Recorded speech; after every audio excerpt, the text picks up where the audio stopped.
AP assembly సమావేశాల ప్రత్యక్ష ప్రసారం చూద్దాం. కరెంటు కోతలు ఉండేటివి, ఇంకొక పక్కన ఇండస్ట్రీ కూడా వచ్చేది కాదు. మీ దగ్గర కరెంటే లేదు, ఇండస్ట్రీ వస్తే ఎట్లా పెడతారని చెప్పి చాలామంది వచ్చేవాళ్ళు కాదు. డ్రింకింగ్ వాటర్ కూడా కరెంటు కావాలి కాబట్టి ఈ సమస్యలు వచ్చేటివి. అవన్నీ చూసిన తర్వాత నేను ఒకటే నిర్ణయం చేశాను, అన్నీ ఆలోచించాను. అడ్మినిస్ట్రేషన్ కూడా ప్రిమెచ్యూర్ అడ్మినిస్ట్రేషన్. నాకు ఇప్పుడు కూడా జ్ఞాపకం, కరెంటు బిల్లు ఏ విధంగా ఇస్తారంటే అప్పట్లో ఒకడు మన ఇంటికి వచ్చి మీటర్ రీడింగ్ తీసుకుంటాడు, అక్కడి నుంచి నేరుగా ఆఫీసుకు పోయి ఆ మీటర్ రీడింగ్ ఒక ఆడిటర్కి పంపిస్తారు, అవుట్ సోర్సింగ్ ఏజెన్సీ. వాళ్ళు బిల్లు రేజ్ చేస్తారు, మళ్ళా డిపార్ట్మెంట్ తీసుకొచ్చి బిల్లు మన ఇంటికాడ ఇస్తారు. మనం ఆ బిల్లు తీసుకొని పలానా రోజు బిల్ కలెక్టర్ వస్తాడు, ఇప్పుడు కూడా జ్ఞాపకం, అతను బిల్ కలెక్టర్. ఆ బిల్ కలెక్టర్ పలానా దగ్గరకు వస్తాడు, ఆ రోజు మీరు కట్టాలనేవాడు. వీళ్ళు పోయి మళ్ళీ బిల్ కలెక్టర్ దగ్గర డబ్బులు కట్టేసి వస్తే, లేకపోతే డిస్కనెక్ట్ అవుతుంది. ఎంత ప్రాసెస్ మీరు చూస్తే కాంప్లికేటెడ్ చేశారు. ఎందుకయ్యా ఇంత ప్రాసెస్ ఎందుకు అవుతున్నాయని అడిగా నేను. సమాధానం లేకపోతే ఆ రోజు తీసుకొచ్చాం, స్పాట్ బిల్లింగ్ తీసుకొచ్చాం. బిల్లు తీయడం, అక్కడే ఇచ్చేయడం, కట్టేయమనడం. ఈరోజు మీరు బిల్లు కూడా వస్తుంది, రిమోట్ దీంట్లోనే మీటర్ రీడింగ్ చేసి నేరుగా మీకు మీ ఎస్ఎంఎస్ పంపిస్తే నేరుగా బ్యాంకులో కట్టే పరిస్థితి వచ్చింది. అలాంటి రిఫార్మ్స్కి శ్రీకారం చుట్టిన పార్టీ తెలుగుదేశం పార్టీ అని చెప్పి కూడా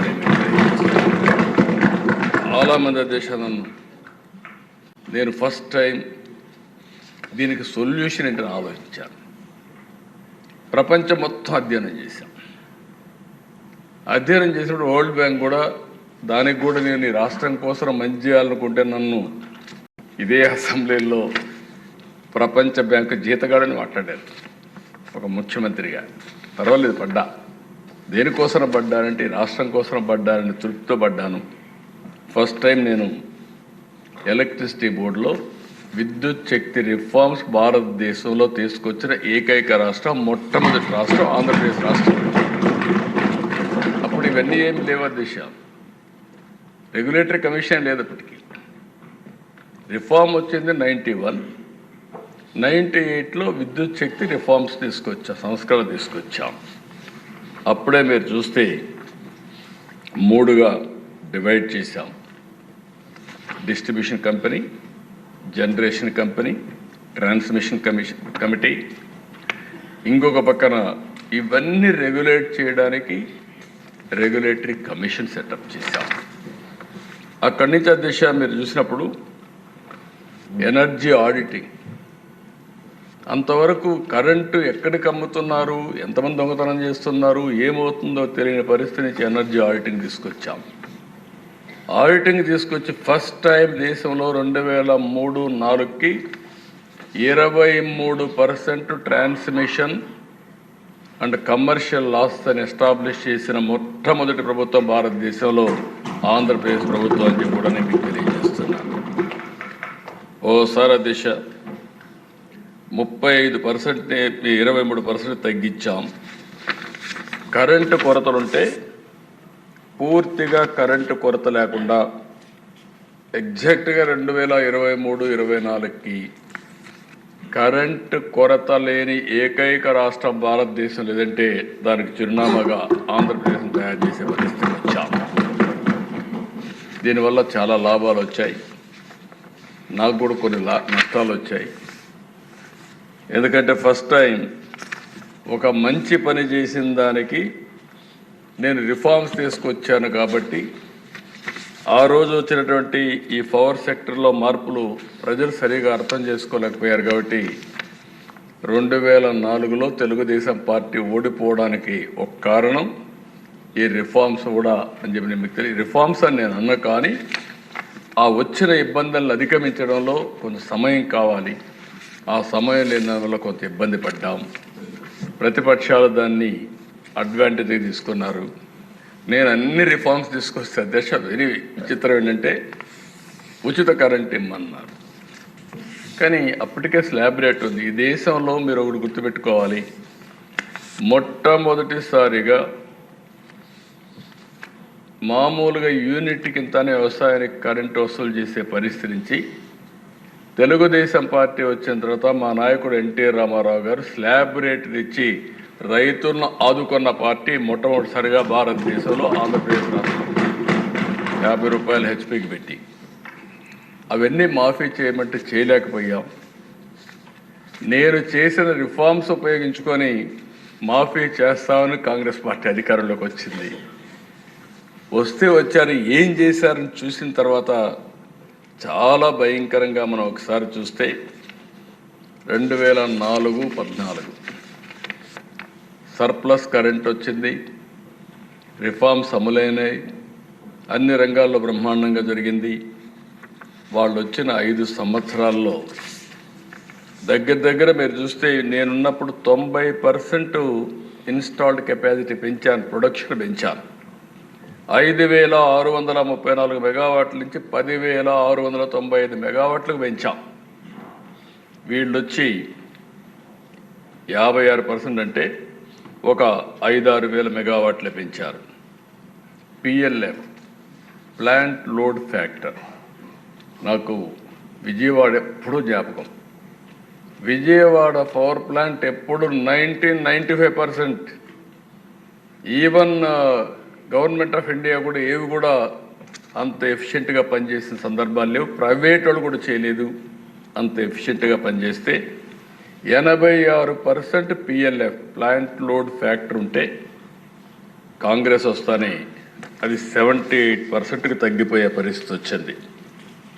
దీనివల్ల ఇవన్నీ చూసిన తర్వాత కోల్ స్టాక్ దిశ అప్పట్లో పెద్ద ఇష్యూ. ఇది ఒక ప్లాంట్ రన్ చేయాలంటే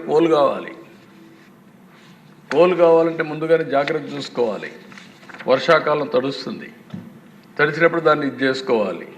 అదే మరి ప్లాంట్స్ అన్నీ కూడా ఎప్పటికప్పుడు మెయింటైన్ చేయడం పర్ఫెక్ట్గా చేయాలి.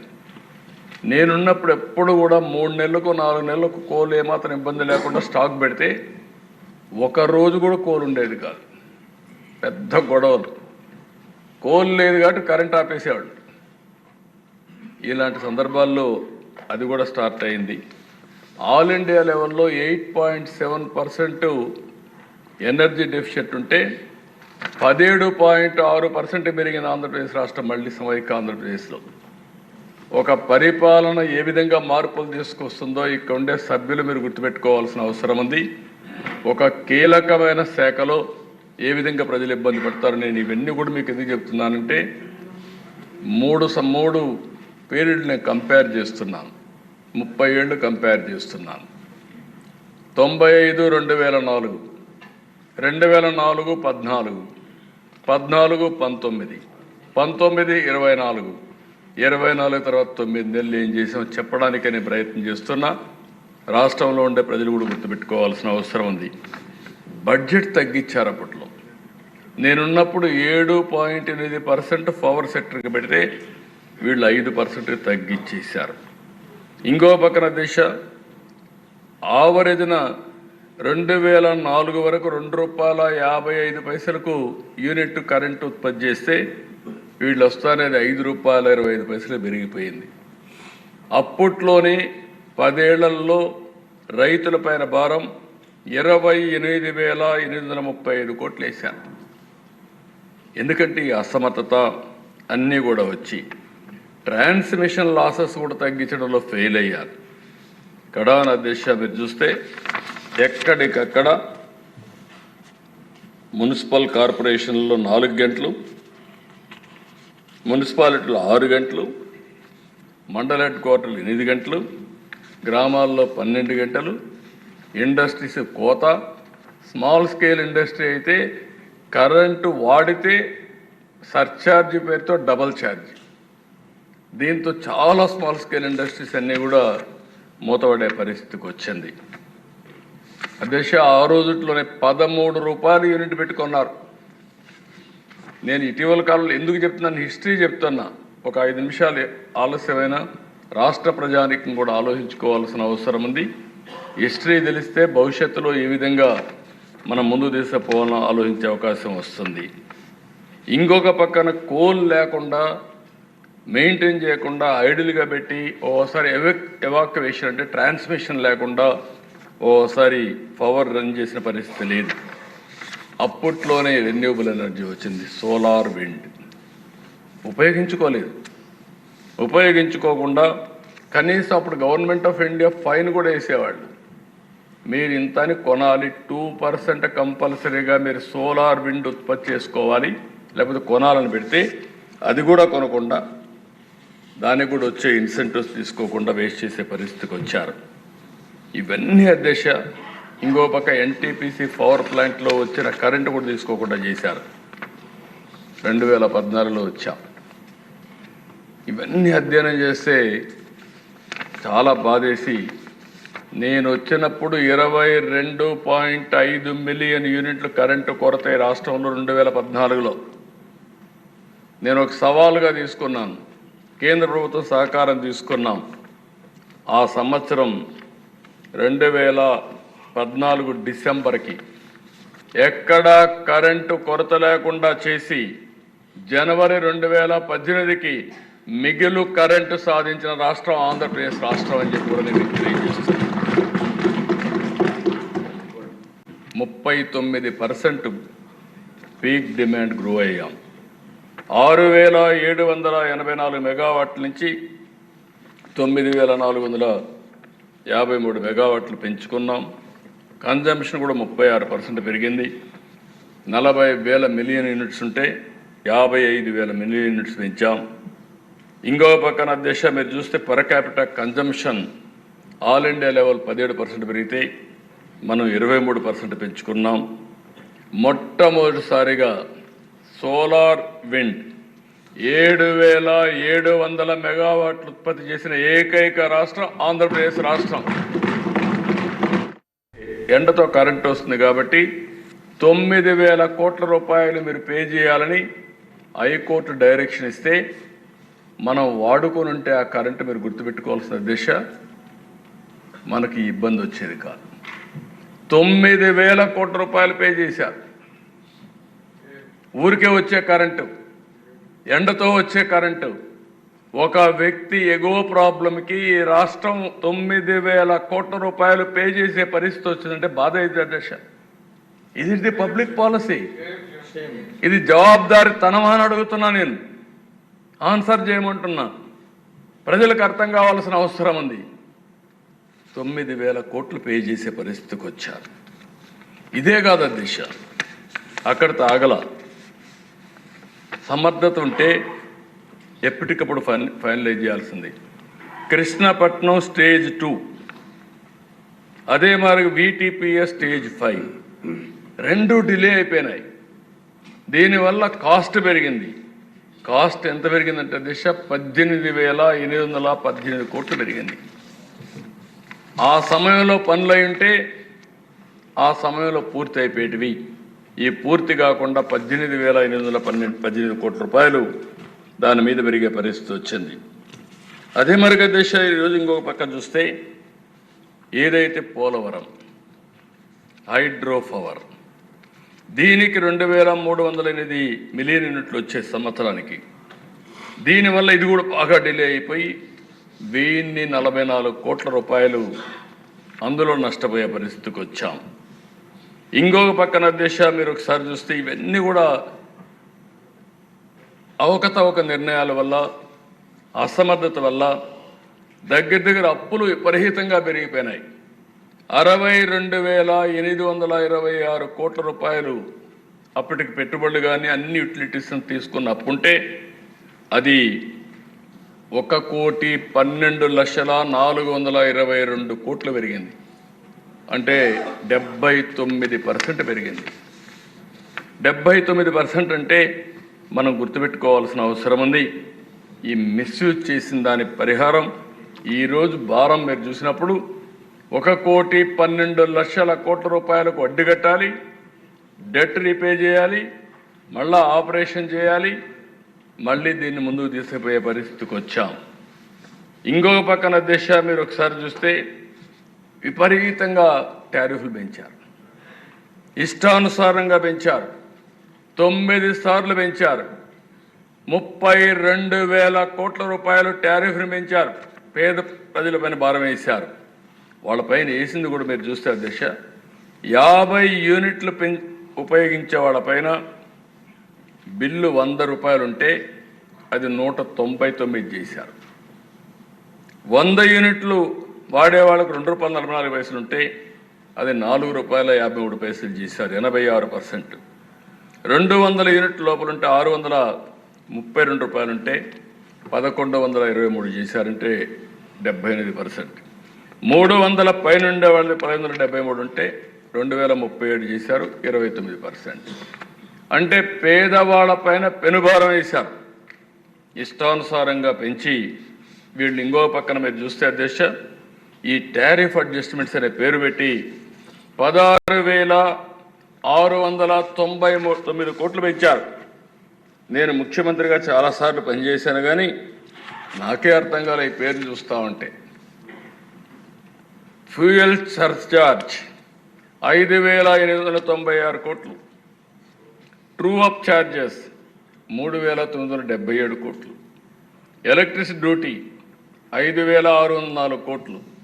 నేనున్నప్పుడు అధ్యక్ష ₹1 వేసి అది కూడా ఎలక్ట్రిసిటీ బోర్డును తీసుకోమన్నాం. 4 పైసలు ₹1 కూడా 4 పైసలు 6 పైసలు వేసి 6 పైసలు వేసి 6 పైసలు కూడా వాళ్ళు తీసుకోమన్నాం. అలాంటిది ₹1 వేసి వీళ్ళు తీసేసుకున్నారు. గవర్నమెంట్ తీసేసుకునే పరిస్థితికి వచ్చారు. ఈ విధంగా చూస్తే అధ్యక్ష 19-24లో 32,166 కోట్ల రూపాయలు వినియోగదారులపైన భారం వేసే పరిస్థితికి వచ్చారు. గ్రోత్ ఎంత పెరిగిందంటే 4.8%. అదే 14-19లో 36% పెరిగింది. 36% వినియోగం పెరిగిందంటే అభివృద్ధికి నాంది పలికినట్టు. అది 4.8% తగ్గిపోయిందంటే దీన్ని బట్టే మనం అర్థం చేసుకోవాల్సిన అవసరం ఉంది ఏం జరిగిందని. మళ్ళీ పోతూ అధ్యక్ష ఎలక్షన్లు వచ్చాయి కాబట్టి ఆ అవార్డ్స్ ఇప్పించి పెండింగ్ పెట్టి కూర్చునే పరిస్థితికి వచ్చారు. ఇది ఎంత ఉందంటే 17 నెలలకు గాను ఎలక్ట్రిసిటీ డ్యూటీ వేసి అదనంగా 6,073 కోట్లు, 6,544 కోట్లు ఈ 2 కూడా చేసే పరిస్థితికి వచ్చారు.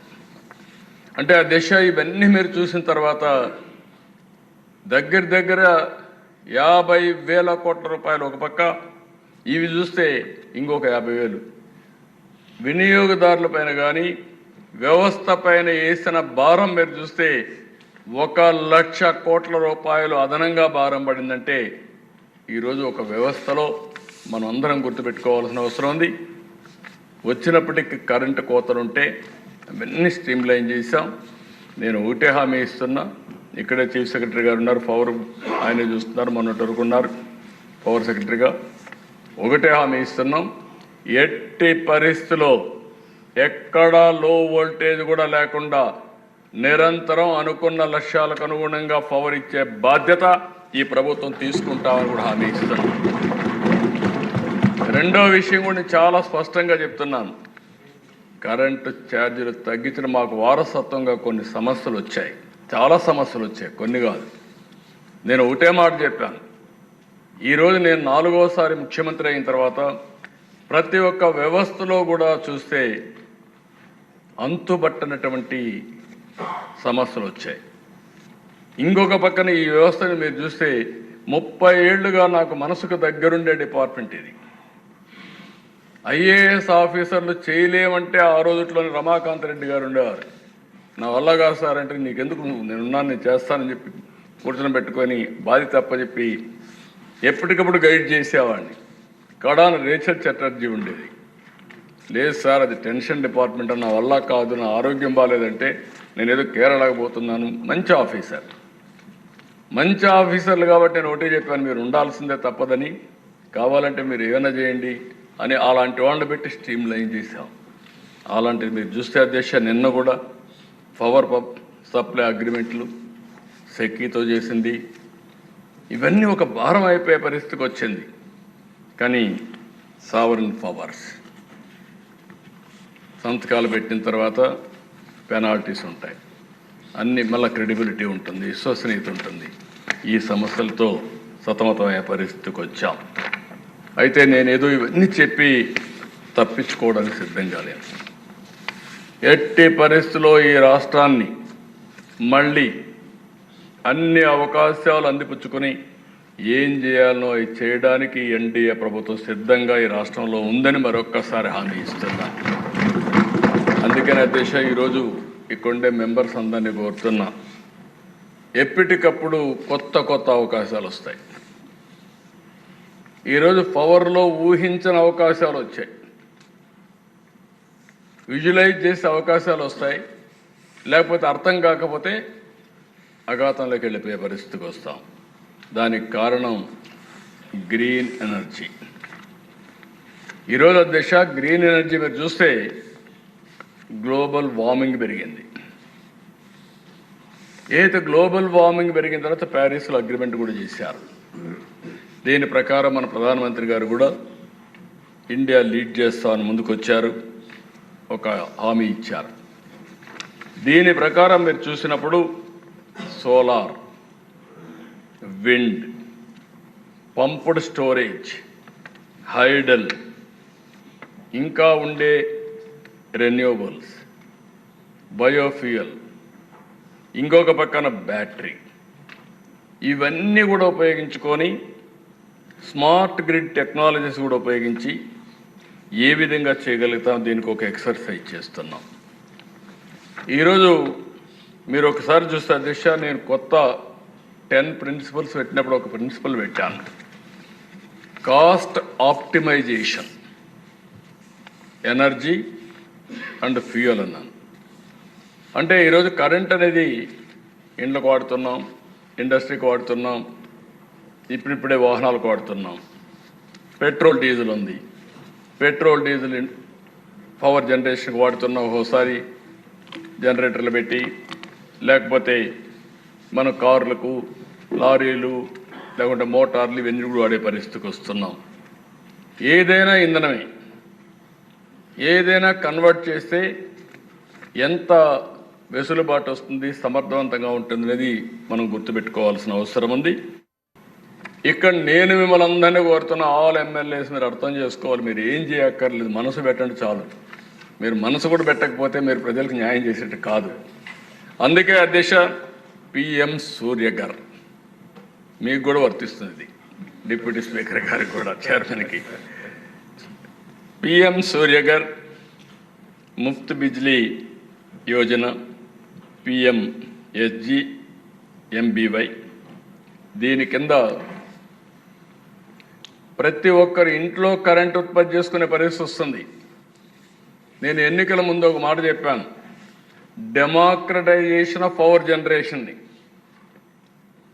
ప్రొజ్యూమర్ కొత్త వర్డ్ ఒకటి చెప్పాను అప్పట్లో, అంటే ప్రొడ్యూసర్ కమ్ కన్జ్యూమర్. మా గ్రిడ్ యాక్ట్ చేసేది ఫెసిలిటేటర్గా యాక్ట్ చేస్తుంది. నీ దగ్గర కరెంట్ ఎక్కువ ఉంది, మీరు ఇస్తారు, వేరే వాళ్ళకి ఇస్తాం. మీ దగ్గర కరెంట్ లేదు, మీకు ఎప్పుడు కావాలప్పుడు మళ్ళీ ఇస్తాం. ఈ స్వాపింగ్ కూడా పెట్టుకుంటాం అనే కార్యక్రమానికి శ్రీకారం చుట్టాం. ఈరోజు నేను మిమ్మల్ని అందరినీ కోరుతున్నా, 20 లక్షల మంది ఎస్సీ ఎస్టీలకి ఉచితంగా ఇంటి పైన కరెంట్ ఇవ్వాలని 2 కిలోవాట్స్, 1 కిలోవాట్ వచ్చి దగ్గర 120 యూనిట్స్ ఉత్పత్తి అవుతుంది. 2 కిలోవాట్స్ అంటే 240 యూనిట్స్ ఉత్పత్తి అవుతుంది. 240 యూనిట్లు కరెంటు ఏ పేదవాడు కూడా ₹1 ఖర్చు పెట్టకుండా ఉచితంగా ఇస్తాన్నాం, ఇవ్వడానికి ముందుకు పోతాం. దీనికి మీరు శ్రీకారం చుట్టాలని మిమ్మల్ని అందరినీ కోరుతున్నాం. దీనికి ఖర్చు కూడా దేశ మొత్తం మనం చూస్తే 1,10,10,000 కోట్లు, 15,000 కోట్లు ఖర్చు అవుతుంది. గవర్నమెంట్ ఆఫ్ ఇండియా 55,000-60,000 కోట్లు వాళ్ళు ఇస్తున్నారు, మనం ఒక 55,000 కోట్లు పెట్టుకుంటాం. మొత్తం కూడా 100% దీన్ని పూర్తి చేస్తాం. ఇక్కడ ఎమ్మెల్యేస్కి అందరికీ మీకు పరీక్ష, మీరు ఏం చేయక్కర్లేదు, ఒక అగ్రిగేటర్ని పెట్టుకోవడం, అగ్రిగేటర్ బాధ్యత అందరి ఇండ్లకు పోయి దీని యొక్క బెనిఫిట్ చెప్పడం, రూఫ్ టాప్ ఉంటే అన్ని చూడడం, ఆ డీటెయిల్స్ అన్ని ఇవ్వడం. అది ఇచ్చిన తర్వాత వాళ్ళ దగ్గర ఒక అండర్టేకింగ్ తీసుకోవడం, మా ఇంటి పైన పెట్టండి, నేను యాక్సెప్ట్ చేస్తున్నాను. అక్కడి నుంచి నేరుగా సర్వీస్ ప్రొవైడర్ వస్తాడు. ఒక ఏజెన్సీ ఇస్తాం, కాంట్రాక్ట్ ఇచ్చాం, టెండర్లు పిలిచేసాం, వాళ్ళు వస్తారు. వాళ్ళు వచ్చి మొత్తం పెడతారు. దానికి మీటర్ కూడా ఉంటుంది. మీటర్ ఒకసారి కరెంట్ ఉత్పత్తి అయింది, ఎంత అయింది, ఎంత వాడుకున్నారు, మిగిలిన కరెంట్ ఎంత గ్రిడ్కి పోతుంది, 2-వే మీటర్ ఉంటుంది. వైర్ కూడా ఒకవేళ ఇటు కరెంటు లేకపోతే మళ్ళా లైన్ నుంచి మెయిన్ లైన్ నుంచి కరెంట్ ఇస్తారు. రెండు కూడా మెజర్ అవుతూ ఉంటుంది. ఇది నేను మిమ్మల్ని అందరినీ కోరేది. ఇది కానీ మనం కానీ చేయగలిగితే మీ నియోజకవర్గాల్లో ఒక్కొక్క నియోజకవర్గానికి 10,000 ఇండ్ల పైన రూఫ్ టాప్ పెట్టే బాధ్యత ఎమ్మెల్యేస్ అని చెప్పి కూడా నేను మీకు తెలియజేస్తున్నా. ఆల్ ఎమ్మెల్యేస్ రేపే ప్రారంభించండి. మేము టెండర్లు పిలిచాం. యూనిఫామ్గా మా చీఫ్ సెక్రటరీ గారు ఇక్కడే ఉన్నారని చెప్తున్నాను. అన్ని నియోజకవర్గాల్లో 10,000 మీకు ఇస్తాం. నెంబర్ 1, 100% స్కీమ్ ఎస్సీ ఎస్టీలకి. ఆల్ అదర్స్ వాళ్ళకు కూడా ఏమనుకున్నామంటే దీనికి మాత్రం 115 కోట్లు అవుతుంది దిశ ఒక నియోజకవర్గానికి. 60 కోట్ల రూపాయలు కేంద్రం ఇస్తారు, 55 కోట్లు మనం ఇస్తాం. ఇది ఉత్పత్తి చేస్తే 240 యూనిట్లు ఉత్పత్తి చేస్తారు. కొంతమంది 100 యూనిట్లే వాడుతున్నారు, 120 వాడుతున్నారు. తిరిగి ఆ కరెంటు మనకిస్తే వాళ్ళకి ఎప్పుడు కావాలన్నప్పుడు కరెంట్ ఇస్తాం. డే టైం సోలార్ జనరేషన్ వస్తుంది, నైట్ టైం ఉండదు. నైట్ టైం మనం కరెంట్ ఇస్తాం. కరెంట్ ఇచ్చిన తర్వాత 2 స్వాపింగ్ చూసుకొని వాళ్ళు కానీ మిగిలిన ఎక్కువ కరెంట్ ఇస్తే 100 యూనిట్లు కరెంట్ ఇచ్చారనుకోండి, 240 ఉత్పత్తి అవుతుంది. 140 వాళ్ళు వాడుకున్నారు, 100 ఇచ్చారు. ₹2.09 ఎంత వాడితే అంత వాళ్ళ అకౌంట్లో ఎవ్రీ మంత్ డబ్బులు వేస్తాం.